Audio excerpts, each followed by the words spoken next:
ନାଇଁ ଯଦି ଏ ସମ୍पर्କରେ ଯଦି କେବେ କିଏ ଲୋକ ପ୍ରତିନିଧି କହିଲେ ଯେ ଚା ଖର୍ଚ୍ଚକୁ ମଧ୍ୟ ଅଣ୍ଟିବ ନାହିଁ, ଯଦି ଲୋକଙ୍କର କଥା ବୁଝିବାକୁ ଅଣ୍ଟିବ ନାହିଁ, ଏବଂ ଯଦି କିଏ କହିଦେଲା ମୁଁ ମୋ ପାଟିରୁ ଥରେ ବାହାରିଥିଲା ଯେ ମୁଁ ଥରେ ଯାଇକିରି ଦୋସା ଗୋଟେ ଖାଇଥିଲି, ଦୋସାର ଦାମ ନେଇଥିଲା 150 ଟଙ୍କା, ଏ କଥାଟା କହିଥିଲି, ତାକୁ ଇଣ୍ଟେଲିଂ କରିକି ମଧ୍ୟ ବଜେଇଥିଲେ। କିନ୍ତୁ ବାସ୍ତବ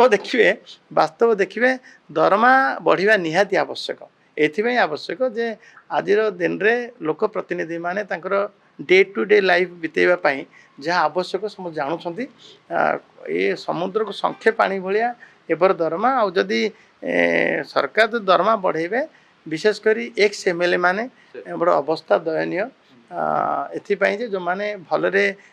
लोक मत लोक संपर्क रे लोकर काम करेंगे ना लोक प्रतिनिधि माने तो संपर्क रही जहाँ दरकार दरमा निहाती बढ़िया आवश्यक। नवीन बाबू को माननीय मुख्यमंत्री विश्वास को नहीं तांको मध्य निश्चय पचारि